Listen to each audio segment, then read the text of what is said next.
anyone who supports the Liberal Party, anyone who voted Liberal at the last election on the basis that they would protect your freedom, I can tell you categorically, as a former Liberal advisor, as a former member of the Liberal Party, there is absolutely zero commitment to liberty inside the Liberal Party. I mean, I had 2 meetings yesterday. I've had several phone calls over the weekend with Liberal MPs. Not one person expressed any concern about freedom. All of this is just concerned about making the Prime Minister happy. And why is the Prime Minister doing this?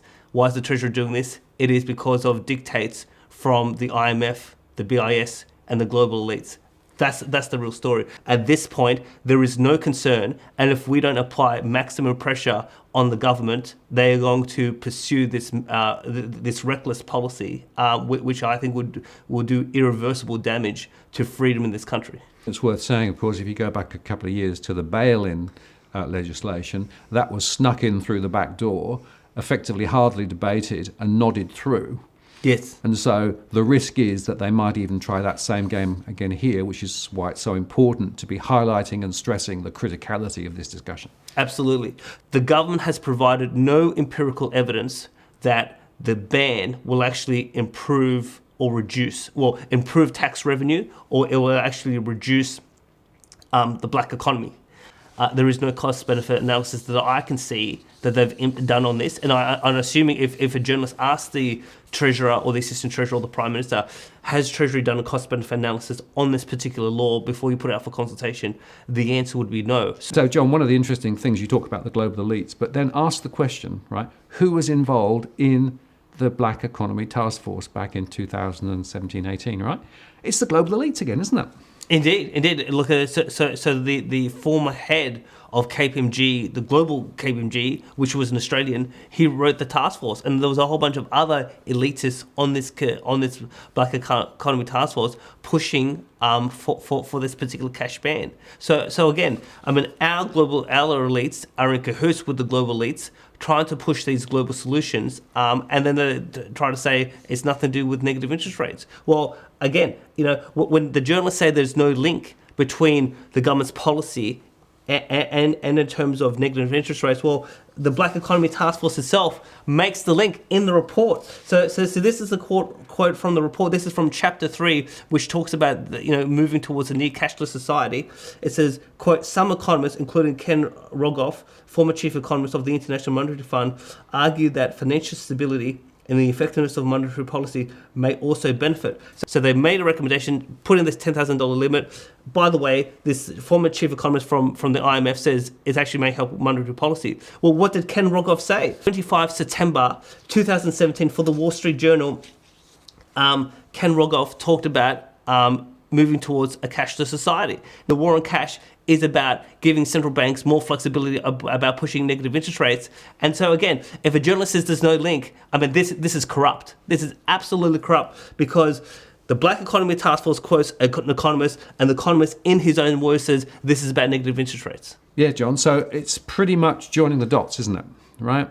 You've got the global elites, you've got the negative interest rate connection, and you've got that running through to the Black Economy Task Force, and suddenly cash transactions above $10,000 are going to be removed potentially. So you can see how it all links up now.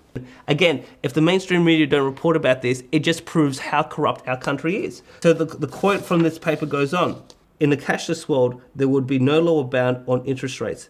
A central bank could reduce the policy rate from, say, 2% to -4% to counter a severe recession.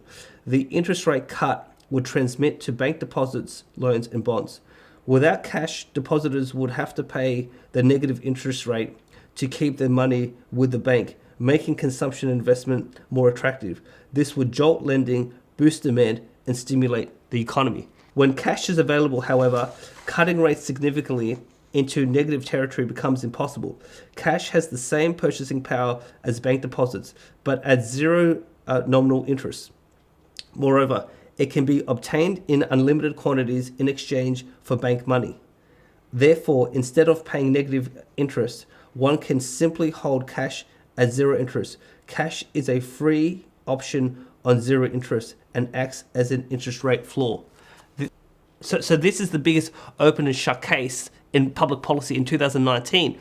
the IMF, Ken Rogoff, who are openly saying that cash is a limit to negative interest rates, and this is what the war on cash is all about. So again, when a mainstream journalist says there's no link, it's bullshit.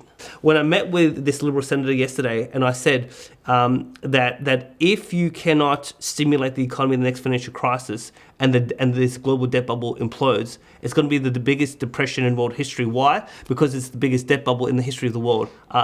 Remember, global debt as a proportion of global GDP is more than 300%. Never happened in world history. And so this is why policymakers are so desperate to push interest rates to -3, -4, -5%, because they're trying to stop the biggest depression in world history. But again, they're trying to trap citizens in a system, and this is what this law is all about.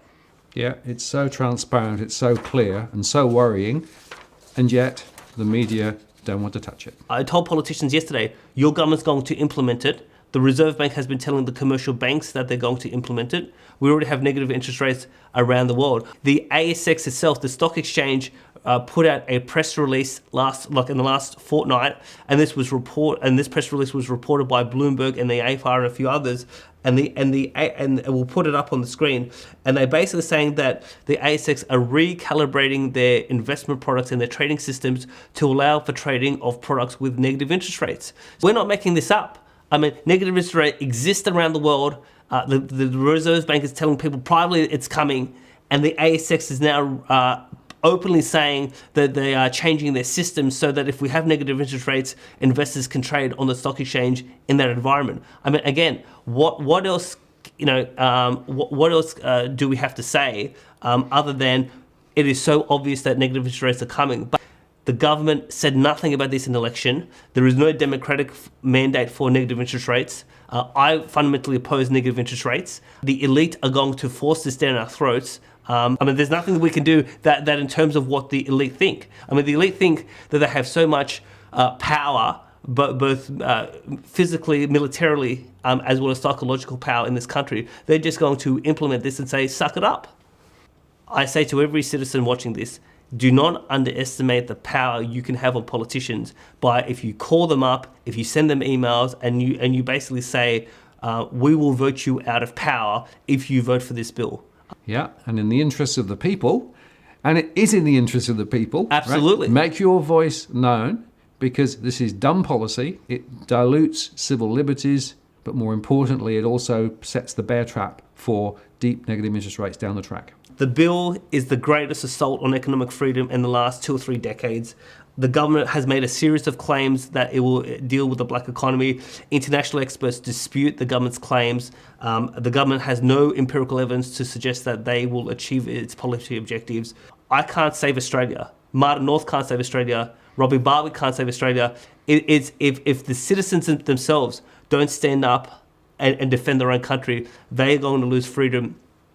And that's why when we had that previous post, we played that Charlie Chaplin speech at the end.